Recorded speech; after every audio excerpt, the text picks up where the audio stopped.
Asi môžeme, Adam, nie?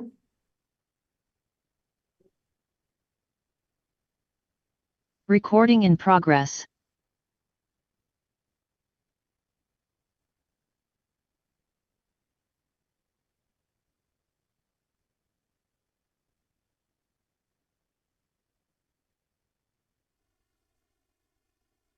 So hello and good morning to all of you. Welcome to our online debate titled When Rules Collapse, Europe's Strategic Option. This event is brought to you by Europe Policy and euBrief and with the kind support of the Prague office of Heinrich Bölla Foundation. My name is Zuzana Gabrižová. I'm the editor-in-chief of euBrief. And with our guest today, we will be discussing what is actually happening to the international order that we once thought will be probably the main game in town, and how can and should the EU as an inherently rules-based community to adapt to the new reality? How does the ongoing conflict or aggression in Ukraine fit into the picture? And we will also be touching upon how the human-centric approach or human security approach should be also part of the bigger debate. And we have a strong trio of speakers with us today, and let me just briefly introduce them. With us today is Mrs. Olha Nykorak. She's a program coordinator of Human Security Program at Heinrich Bölla Foundation in Kiev office. Hello. Hello, nice to see you. Also with us is Mrs. Sylvia Tiryaki. She is the Associate Professor at Bratislava International School of Liberal Arts and also Chair of the Helsinki Committee for Human Rights in Slovakia. Welcome. Good morning. Thank you for inviting me. And last but not least, with us is Mr. Vladimír Bartovic, President of the European Institute for European Policy. Good morning to you as well. Hello to everyone. And with us today is also Mrs. Adéla Jurečková. She is the director of Prague office of the Heinrich Bölla Stiftung, and she will have a few introductory remarks. Thank you, Zuzana, and good morning, ladies and gentlemen. I would like to welcome all of you also in the name of the Prague office of the Heinrich Bölla Foundation. From Prague, we work in Czechia, Slovakia, and Hungary, and we are part of a larger network of more than 30 offices worldwide. And I just wanted to point out what this topic means to us as the Heinrich Bölla Foundation, because for us, the rules-based world order is much more than an abstract legal concept. This order, built on international law, the UN system, and multilateral institutions and shared democratic norms, is actually a precondition for realizing all of our core values. Because without international law, there can be no enforceable human rights, no climate agreements, no gender equality frameworks, or no accountability for war crimes. And therefore, we see its erosion as one of the most urgent challenges of our time, and defending, reforming, democratizing it is central to the Heinrich Bölla Foundation's mission. Therefore, we focus also on the role of Europe in defending and reforming the international order, on strengthening EU strategic autonomy and building new alliances with democracies in the global south. And we as a Prague office, maybe as a last remark, we see it especially important to engage Central and Eastern European countries, including Slovakia, in debates about this topic and about the role of Europe in it. Because in our opinion, it impacts these countries very strongly. I mean, the impact for Ukraine is huge, and my colleague from the Kiev office will speak about it later, but also countries like Slovakia, Czechia, Hungary. To put it short, in a world without rules, small states lose.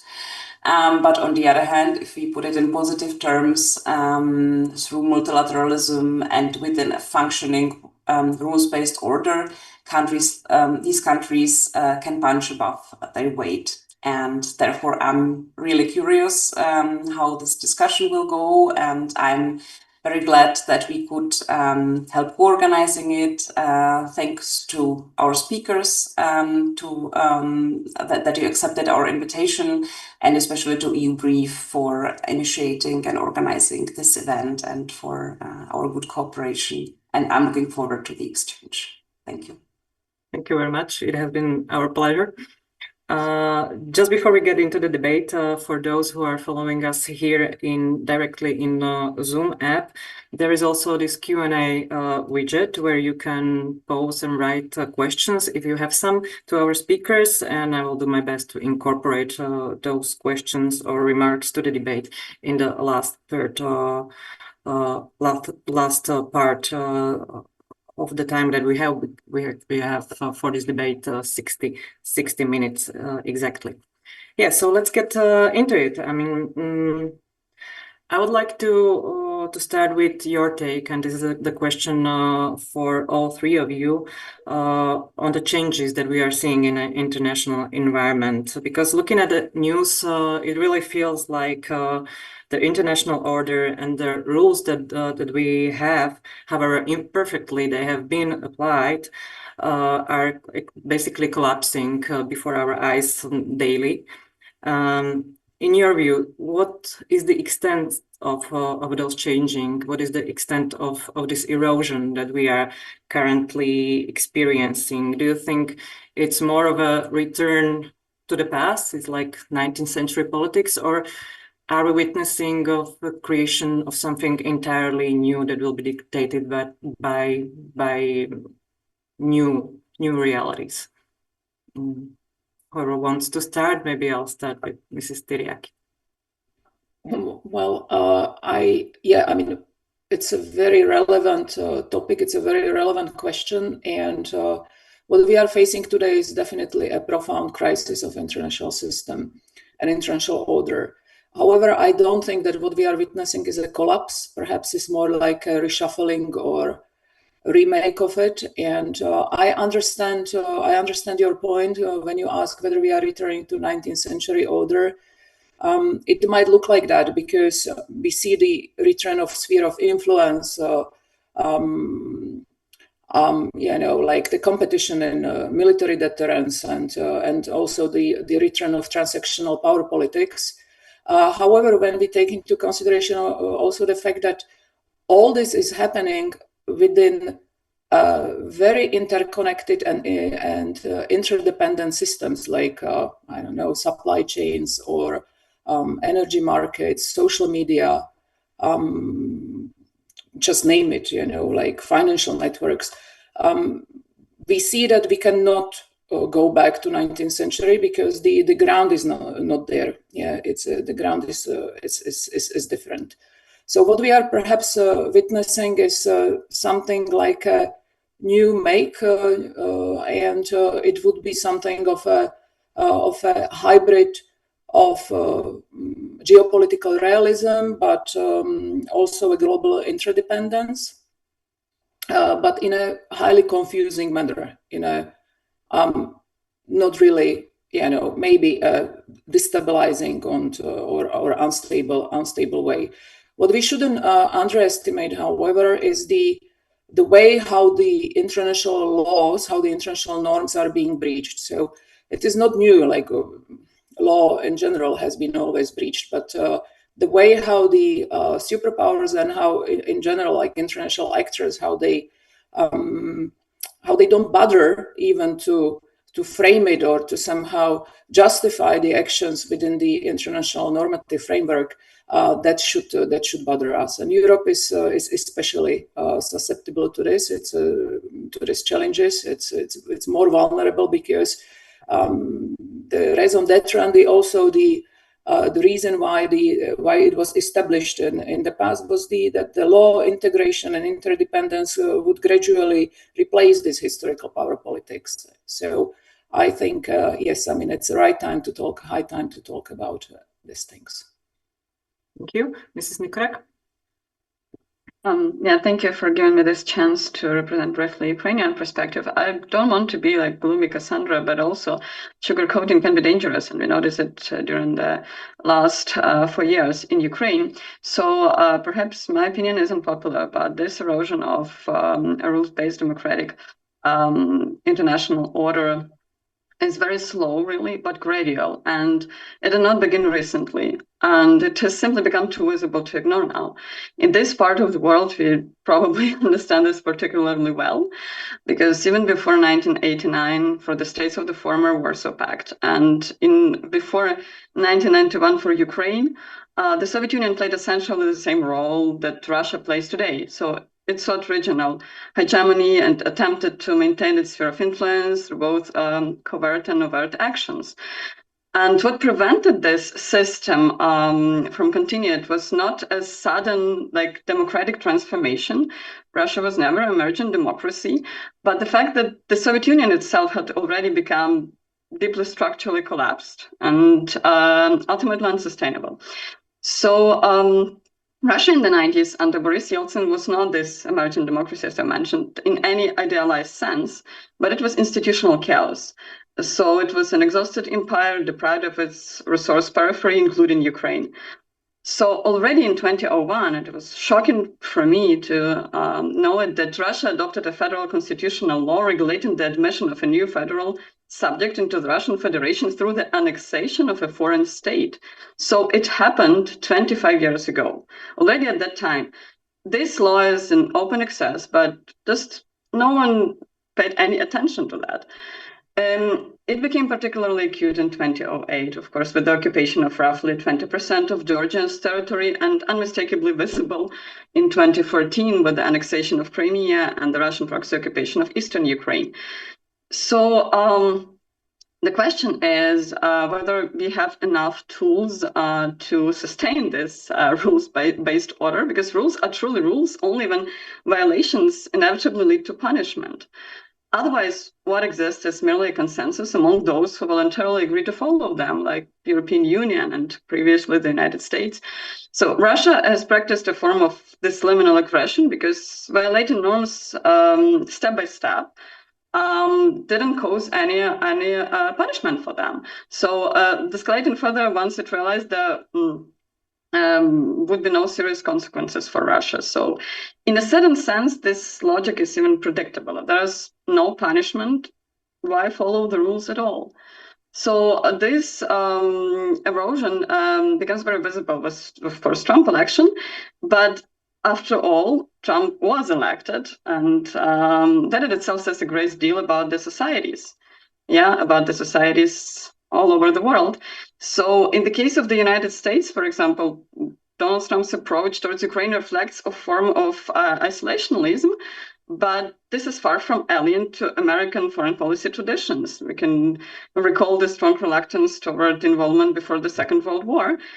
But again, recent 2025 Republican pollster data suggests that support for this isolationist position among American voters has indeed been growing. So that is the question: what is the egg? What is the hen? So what comes first? Is it the demand of society, or is it really this rogue states that are to blame? Thank you. Vladimír Bartovic. Thank you, Zuzana. Well, I would like to add to what my previous speakers already said, that I agree with the erosion or the crisis of the rule-based international order. I also agree with the fact that the order we had since Second World War was often violated by many actors, especially by the biggest players. What is different now is, for example, the situation in Europe, a full-scale invasion of Russia to neighboring country. Because even with Georgia and with Crimea, Donbass, we could have like pretended, well, it's unfortunate what's happening, but these things happened already in last decades, but what was really like groundbreaking was then the full-scale invasion. I think also that opened finally eyes and changed the political landscape in Europe, that nobody like who is still with some common sense could anymore close his eyes, and the Russian basically attitudes and the fact that it pays no attention to some rules which based or form the basic structures of especially European security, if not global, that it's just completely able to ignore them, even already without any attempt to explain. So exactly what Olga said. In global stage, my opinion is, and I agree with here with a colleague of mine at the European Institute in Florence, who formed these changes which are happening at the international stage, as not a return to 19th century power game of huge powers. That was also explained by Sylvia, that it's not anymore about just the military power, but about the interconnectedness, about critical materials, infrastructure, energy dependencies, newly also semiconductors. Like there are so many things, new actors like big tech companies and their increasing power. But what we are witnessing is not a complete collapse of the rules-based international order or its disappearance. What we are rather witnessing, it's a creation of not a multipolar world, but a multi-order world. It seems that besides our Western-based liberal rules-based order, we are witnessing creation of other orders. The Chinese centered around sovereignty and state-led capitalism, the Russian model built on anti-Westernism and civilizational and geopolitical revisionism, and now very newly formulated Trump-led order of complete transactionalism. Yeah, and middle powers like India, Turkey, other states, they are slowly starting to adapt themselves to operate in this kind of different orders. And also what we see is, and what is the basically wake-up call we received in Europe, is that really the economic cooperation and economic dependence, the globalization, didn't lead to political harmonization or to prevalence of our democratic Western style governance. It just didn't. This assumption failed. And the problem between the existence of different orders is that they are not based on the same values, they are not based on the same assumptions. And Europe, if Europe wants to survive, has to take lessons from this, and we can talk about that later. What are these lessons and how the Europe should change in order to survive in this multi-order world? Indeed, we will come to that in a minute. But so what we heard so far is that the signs of the erosion has been there for quite some time. So, but we maybe just didn't pay enough attention to them and draw enough conclusions from them. But also we heard that it's not a complete collapse, it's not a complete erosion of the international order. So I want to take it back to you, Mrs. Tiryaki. How do you foresee the international public law will evolve? How will it adapt to the current realities? Will it still be based on the concept of the universality of of some basic rules, international rules, or will it somehow need to adapt? You're muted. Sorry, you're muted. Okay. I'm sorry. Yeah, it will need to adapt, and it has. We have seen it within the different branches of international public law, how it is actually adapting. What I'm concerned most with for the time being, it's not only the regulation of cyberspace and just name it, but also the way how international humanitarian law as a part of international public law system is not evolving fast enough.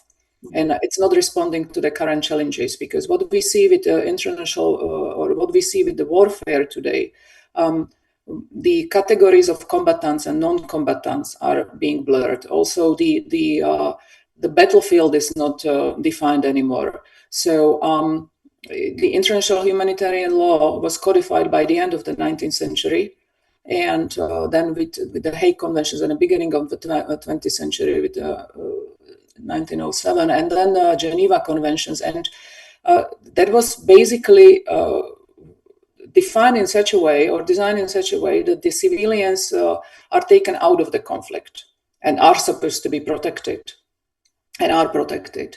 Now civilians are becoming more and more so a military target, which is illegal, yes, but that's the way how the conflict or how the wars are conducted. And at the same time, the way how that how conflicts or how wars are conducted is not only territorial, because it seems that it is impossible, and it will be impossible, to conquer territory or to maintain conquered territory. So from the territorial wars, it's not enough to secure your borders militarily. What we will need to do, and what European Union should take more into consideration, and I believe that we do take it into consideration, is protecting the societies from within, because the future battles will not be fought on the ground. It's the military deterrence will prevent us from anyway winning the way, the deterrence will come or will increase to a certain point, but for the time being, I mean, it works in such a way that it's impossible to move ahead. But what is happening? It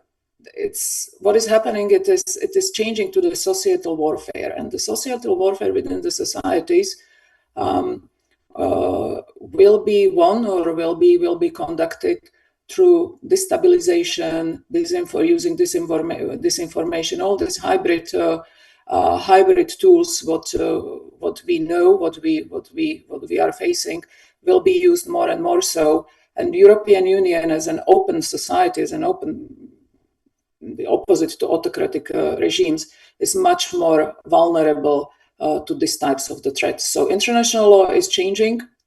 It must change, but it is not changing fast enough. And as Vladimír mentioned, because we are facing a multiple international orders system, it will be more and more difficult to agree universally upon a new international treaty. And that's one of the reasons why, for instance, some of the international treaties, even though they need to be renegotiated, they are not renegotiated, because we know that we wouldn't be even able to universally or globally or, in a large number, agree upon even the minimum which we used to agree in the past. Thank you very much. Mrs. Nykorak, Mrs. Tiryaki raised a very important point concerning the civilian warfare and the way the Russian aggression in Ukraine is taking place, and how it is taking the toll on the civilian population, which goes, of course, against every international treaty governing war imaginable. What do you think should be the lessons for Europe to draw from this kind of lesson? I mean, is there maybe something that Europe is still probably not taking into consideration enough regarding what's really happening in Ukraine and how it affects civilian population?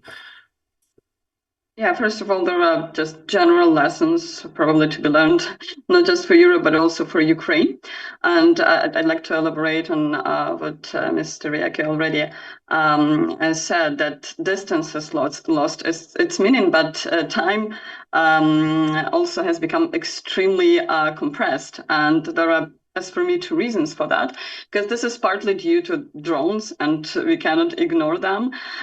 Technologies become obsolete just in 2 weeks. It is not like it was before, that we can wait for years to use new weaponry, but also due to the rise of ultra-fast communication, and these networks are really global now. So the post-war order has been replaced by this post-truth order, and I understand that this term can be imperfect, but it captures this broader shift, because of course, like, there were always information and non-kinetic warfare, and it existed as long as warfare existed, but historically it was relatively limited and targeted at specific individuals, elites, or military formation. And today it is pervasive and systemic, and we can witness it in Ukraine, because this narrative operations, like the last case with military parade in Moscow, it was just this struggle of opposing narratives. And they're no longer episodic interventions. They're continuous, adaptive, globally synchronized, not just fakes and debunking these fakes, but something more comprehensive. But also what concerns Ukraine, some shift has happened, because initially, at the beginning of the full-scale invasion, of course, it was more like a call for help from Ukraine, but over the time, Ukraine has become increasingly more of an independent actor and a subject in its own right. So now Ukraine would like to see itself as an equal partner, rather than it needs its paternalistic guidance and help.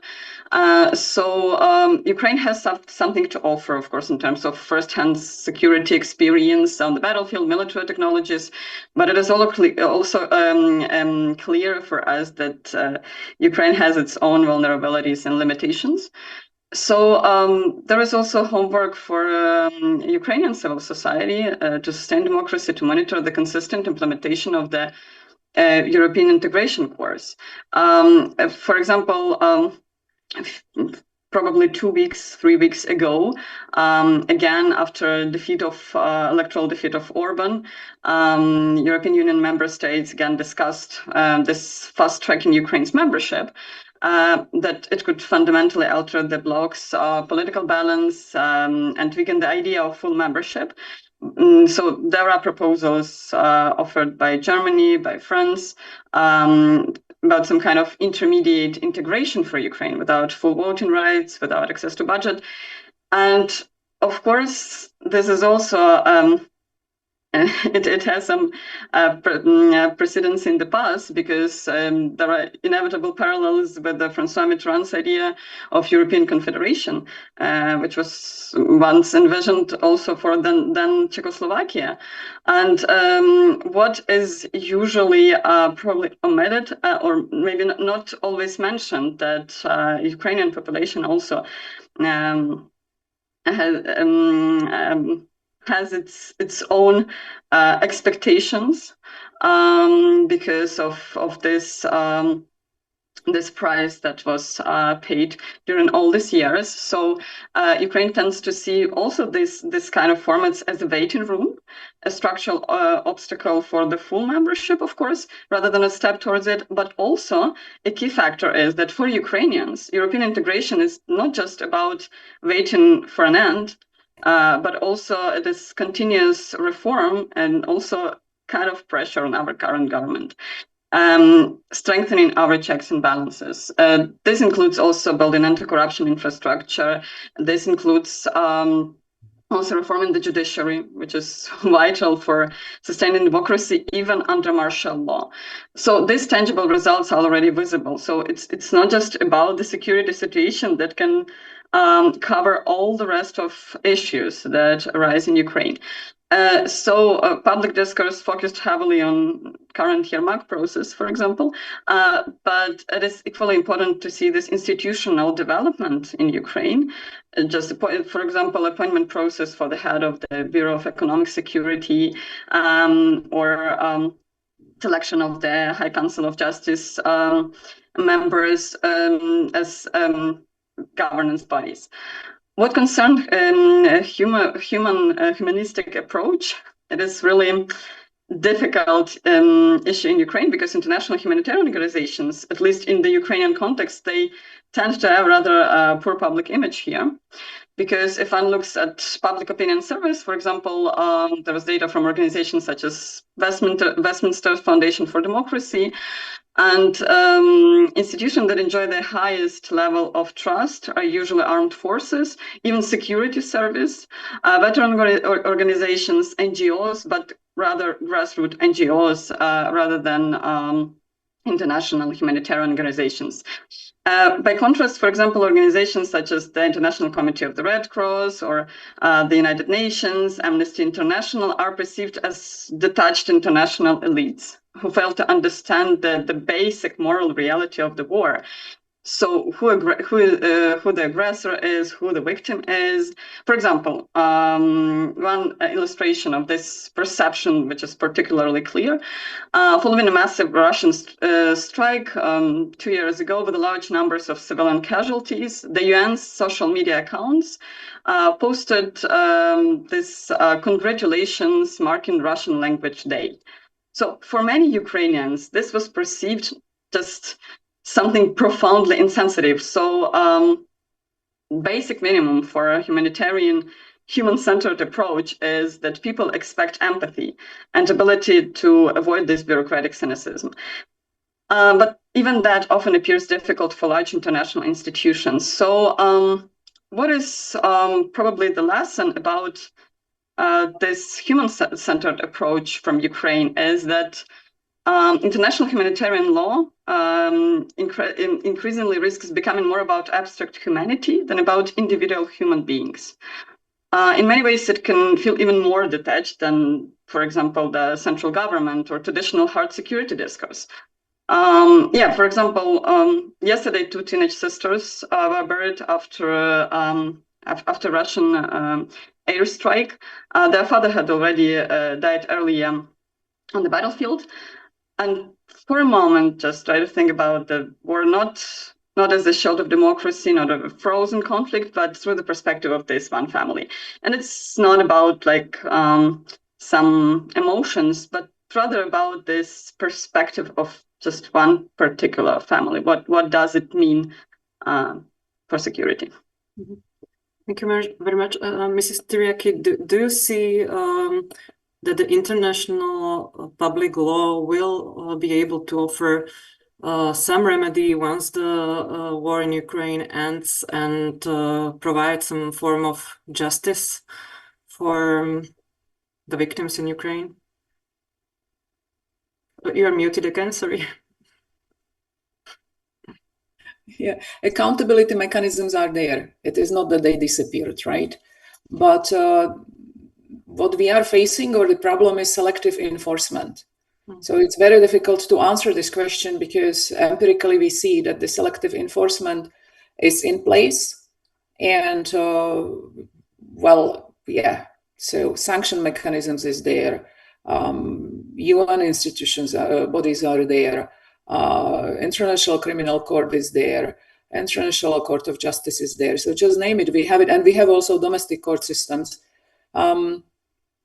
Whether international law as such it is definitely providing normative framework, but as I mentioned earlier, and as all of us keep on mentioning, it is what is scary now, or what is the real problem, is not whether the norms are collapsing. The norms are there, the accountability mechanisms are there.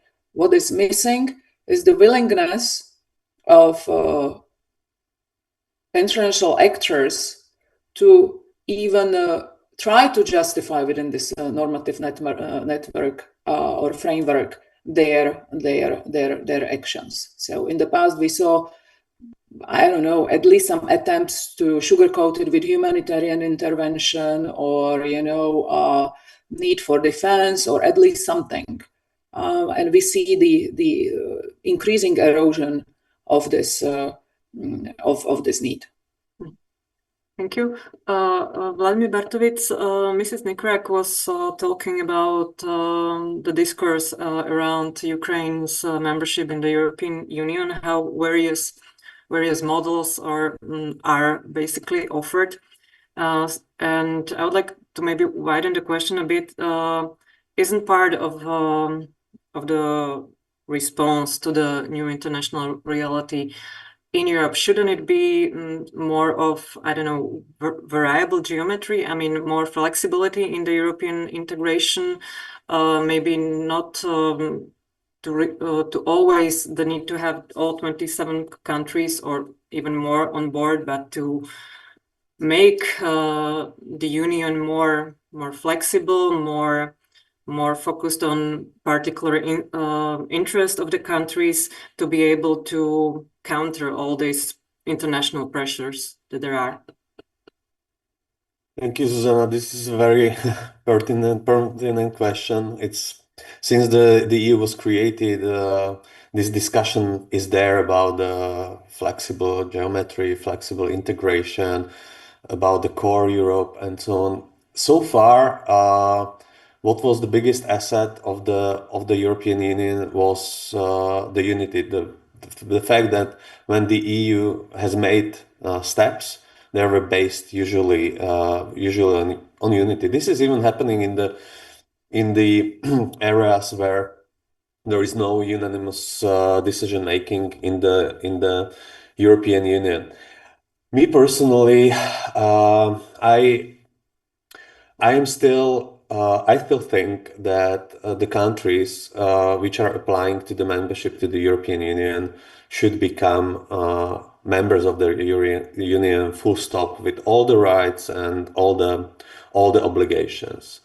I also think that 5 years ago, nobody could really imagine that Ukraine would have any membership perspective, and then things changed in a couple of weeks, And it's, in my opinion, it's not just about the political willingness. It's about finally accepting geopolitical reality. It means Europe has to understand that outsourcing of security to United States, that the fact that Europe has the tools like economic power, also tools like sanctions, tools like trade with foreign countries, but it's not able to use them in consistent way. It's not able to use them as a geopolitical instrument, and this has to change. So all in all, the Europe has to stop thinking in terms of enlargement only as some kind of on one side administrative exercise where we are having set of conditions and benchmarks, and we are training the applicant countries how to fulfill them. But in reality, we are using this whole enlargement mechanism just to cover up that we are greedy.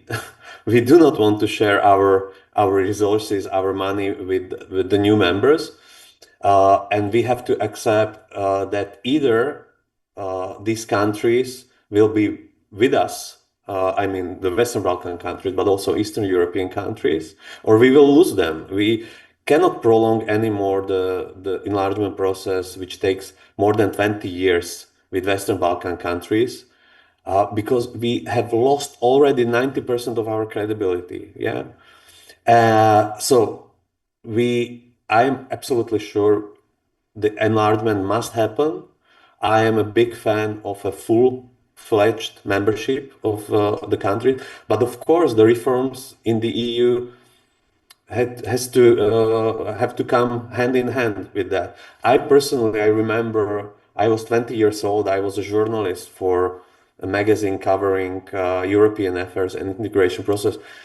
I went to the summit in Nice in 2000, and already there, it was visible that if needed, if there is a time pressure, if the basic decision has been made that yes, these countries will become in 4 years members of the European Union, the EU is able to come up with necessary reforms. If variable geometry, variable decision making is one of the answers, okay, let it be. But we have no more time to stay at one place and to pretend that everything is like it was 5, 10, 15 years ago. It's not. Right, and maybe setting the enlargement aside, what do you believe are areas that the Europe should absolutely needs to focus on? I mean, is it economic power? Is it security? It's both. Like the economic power of the EU is enormous, but it's using it in very isolated way. And it has to finally learn how to use its economic power also to secure its geopolitical interest. But that has to go hand in hand with, as I said, stopping the outsourcing of its own security to United States, to other organizations like it's NATO. By the way, very few people are aware of the fact that the clause of mutual defense in the EU law is much stronger than the Article 5 of the NATO treaty, because the clause of mutual defense in the primary EU law is much more automatic. It should be applied not based on just unilateral decision of every member, but it should be applied automatically. It's in the DNA of the European treaties. But we still haven't been discussing about that, because we still, for 60 years, we believe that our big ally, United States, will protect us, and they never challenged it. They were pushing for decades Europe to invest more in its own security. But of course, why would we do it if there was no imminent threat? But now there is imminent threat, and it goes together with the fact that the President of the United States is challenging the commitments to protect Europe. So I think we have to invest much more in our own security. Europe finally started this by investing more into defense capacities, into military cooperation, but also it has to learn how to use its economic power for achieving its security and geopolitical goals. Right. Yeah, you're right that the article is very strongly worded, and it's strong on paper. It hasn't been really tested yet, and exactly. Yeah, but the foundation is definitely there. Mrs. Tiryaki, do you believe going forward that in this changing international landscape, the European Union has the capacity to be the front runner of the international order, of the rules-based order? Will it be able to be the pioneer on the global scale of those international law? And what do you maybe believe the Europe can do to promote them in the situation? I'm not sure whether we can be a pioneer, but we definitely should stick with our normative capacity. This normative structure of European Union that has been actually it has not been used all the time or always in a way that was attractive, because it is it is creating also lots of bureaucracy. But what I can observe recently the normative predictability is something which is needed in today's world, and not everyone is happy with chaos, right? Like, I mean, there are regimes that are not really willing to abide to normative system, but there are many countries, like look at Iceland, for instance, now. I mean, they are gonna hold another referendum in August, right? So, and it's not only small countries. When you look, I mean, and I have to go back to the enlargement and normative capacity or capability of European Union as an attractive power, which used to be the opposite, right? Like nobody was really attracted by the normativeness of European Union. Now it is changing with this chaotic world. As people, so countries are searching for predictability, reliability, and everything which this normative system is giving. European Union, also NATO, I wouldn't actually put NATO so much aside, but it's a totally different structure. So we can, but I mean, I think it's combinable in certain ways. So I wouldn't put that much aside or too much aside. So now, even with respect to Turkey, Vladimir was mentioning Balkan, but he was mentioning Ukraine. But I mean, Turkey is there on track since 1963. It signed the association agreement, Ankara agreement in 1963. It's a long time. It's even 10 years older than I am, so it's something to say. So recently, both Turkish president and foreign minister Hakan Fidan, they sent signals which I never heard, or I haven't heard from them for a good 10 years. And I believed, so they said, like, I mean, if European Union is still willing to, to take Turkey back on track and continue with the negotiations, which are not only frozen, but they are defunct totally, then they would be willing to fulfill their part. I don't know how that would work in reality, but I think this is worth it to take it into consideration. And I think that part of it is, again, this normative predictability of European Union, which, as I said, in the past was a detriment. Now it's gaining its attraction. So, but speaking only normative language without asserting like a stronger geopolitical power, I don't think that would make us a pioneer in any way. So I think that it needs to be combined, because norms without power, they are fragile. And on the other hand, yes, I mean, power without norms is chaotic, and that's unpredictable. So, I mean, European Union, but I'm positive. I'm not really pessimistic. When I'm observing European Union, how it functions recently, it became less ideological. And I know that some can say that it's oxymoron in itself, right? Because European Union shouldn't have ideology other than the liberal ideology. But yes, European Union used to be much more ideological. I mean, I could observe it through the lenses of enlargement. And I think now it's becoming more flexible, and that's perfect. That's good, because that's exactly what is needed in this changing world. So if it can combine both norms, and also it's exerting the power, what is needed now in this changing world. So yes, I mean, in that way we can benefit from the normative structure and normative upper hand of European Union. Right, maybe that's the good news in all of this, that there will still be demand by states to some kind of predictability, some kind of stability that will allow us to function in the international sphere. I would like to maybe do maybe probably final round to all of you. I mean, and the question would be, what into today's international realities, when you watch the news, when you see what's happening, what is the one thing that really keeps you up at night and is a source of frustration and pessimism in you? And on the other hand, where do you see maybe the source for hope that we will somehow able to withstand the chaos of today's world? I don't know who's going to start, Lada. Well, I must admit that after working so many years in the era of international relations.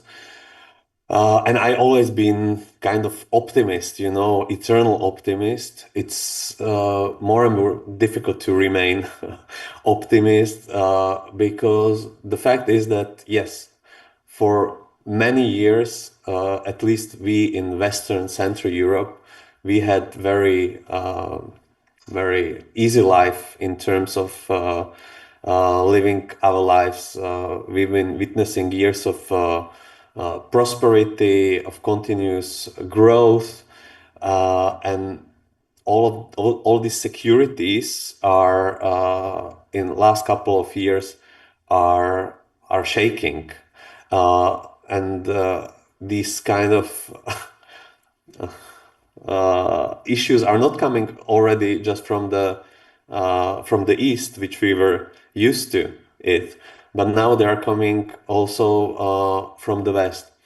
My biggest fear in this respect is that what if this continues? Because so far, yes, within European Union we had Orban, we had Kaczynski, we have Fico. In United States now we have Trump, but still the pillars of the European the club, France, Germany, they were always stable. But my fear is what if AfD wins in Germany?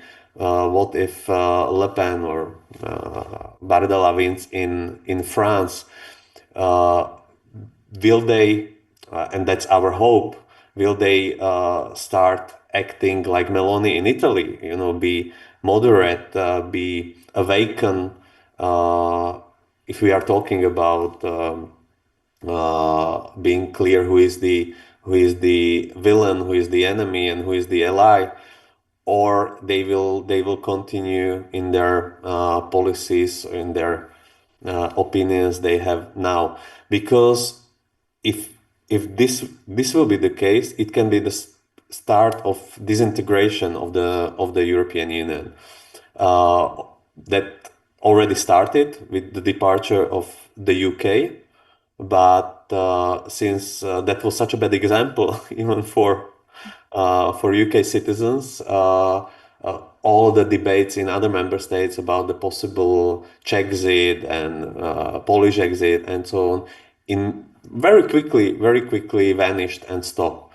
But if these kind of politicians gain power in the biggest European economies, and they will continue the same policies, or they will fulfill the promises they did, I am very worried about the future of the European project. So that is my worry, and my hope is that we as human beings, we have very short memory, and Europe and the world was facing huge crisis already in past 60 years or 70 years since the end of the Second World War. Very few people now remember that the world was in 60s almost at the edge of the nuclear catastrophe, and at the end the world managed. The same with all the oil crisis before. So my hope is that at the end we will somehow manage, and that Europe will manage and remain bigger, united, stronger, and will learn how to act in the international playground. So at the end it won't be ridiculous like it is now, when negotiating, for example, with the United States about the tariffs from a position of someone smaller or someone more dependent on the trade with the United States, but would negotiate rather on equal terms. So that's my hope. Thank you. Mrs. Nykorak. I'll answer this question in the following way. For me, despair and hope are probably two edges of the same sword. So I have three duos of them, three buzzwords, I'd say. First of which is resilience. Usually it is mentioned what concerns Ukrainian, and it is kind of problematic and controversial now, because the difficulty is that it unintentionally produces a perception of Ukrainians, sometimes of Europeans, from the point of view of the United States, sometimes as an expendable population, right? The kind of this protection of the wider order. But this, of course, this framing may flatter our collective self-perception, may reduce, especially for the Eastern and Central Europe, this historical inferiority complexes. But on the other hand, it usually confuse cause and effect, because, for example, what concerns Ukrainian resilience, it's not an inherent cultural trait, but it's rather the response and lack of any other viable alternatives. So, of course, my despair is that we are considered a kind of resilient people, but my hope is that it's not some abstract resilience, it's innovation, it's creativity, it's spirit of adaptation. And it would be important also for our allies actively cultivate these qualities together with us, what concerns Miltech, but also what concerns democratic processes. Again, the second duo is the social cohesion concept, because it is not about that. It is not something that is natural for any country, for any group of people, but it is rather this rapid collective mobilization in response to existential threat. And again, my hope is, because European Union is evolving quickly what concerns security and defense bloc, and it is very noticeable now. So it is my hope that, because we Ukrainians are not the saviors of others, but this is rather due to this hardened experience and due to this constant adaptation. And the third, my despair is, because I'm a constitutional law scholar, that unfortunately it is not always about negotiations, it is not always about diplomacy, it is frequently now about this power, but if one follows the Russian state narratives closely, it is evident that the perception has changed. Of course, because of the ongoing strikes on oil refineries, targets in the Moscow region. Of course, it is tactically significant because of the psychological effect, but also because of this tangible pressure on Russia's capacity to sustain their war. For example, this prolonged black rains in Tuapse, it was very obvious that it mattered for Russian populations. So, of course, it is this kind of despair for me that it is not about this soft security approach. It is rather about this power, but that the democratic actors finally can also be successful in this kind of struggle. Of course, it is a kind of language that is not acceptable for the European Union, but on the other hand, it is not so hopeless as it was at the beginning. So we see the end and the light in the tunnel. Thank you very much. I think exactly the messages of acquired resilience and acquired social cohesion are very inspirational. And yeah, Mrs. Tiryaki, what keeps you at night? What do you hope? The same, and as Olha's, mine is also hope and fear at once. And it's very much related to the human-centric perspective, because wars and geopolitical instability, they don't destroy only borders or infrastructure, but they shape societies from inside. And when societies are living for long in fear, and Olha can maybe, agree with this or disagree, but I think that she would agree, then they become much more prone and vulnerable to disinformation, extremism, radicalization, and also democratic fatigue. And also conspiracy thinking. So I think that if ordinary people disappear from this geopolitical analysis, we are totally losing or risking the misunderstanding of how power actually works in 21st century.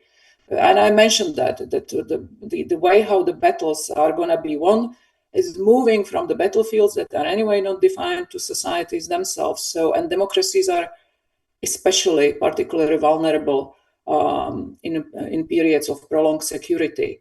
So we shouldn't actually forget, and we should keep in our minds, that the geopolitics is ultimately lived by human beings, and it is only managed by states. And human beings are experiencing it through fear, through I don't know, through trauma, insecurity, inflation. So defense industry, it's good. The pacts are great. We have to look into the articles how to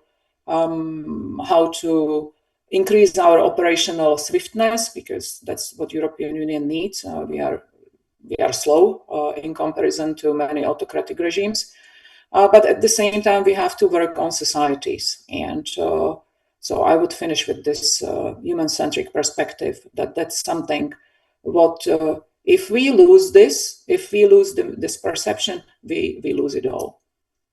Thank you very much. I'm very happy with what you just said, because I think it was the added value of this debate that we had today. And what you said, that geopolitics is being lived by human beings. I mean, it's a perspective that's not often in the debate, and so I'm happy that we were able to put it in this foreign policy debate, at least here, and we will try to somehow spread the message and use this perspective going forward. So thank you very much for all your contributions, that you took the time for being with us and discuss with us. So thank you, Vladimír Bartovic, Mrs. Olha Nykorak, and Mrs. Sylvia Tiryaki. Thank you very much. And I would like to also express my thanks to our partners, which is Heinrich Böll Stiftung office in Prague. So have a nice day, everybody, and thanks for attention. Have a nice day. Thank you. Have a lovely day. Friends.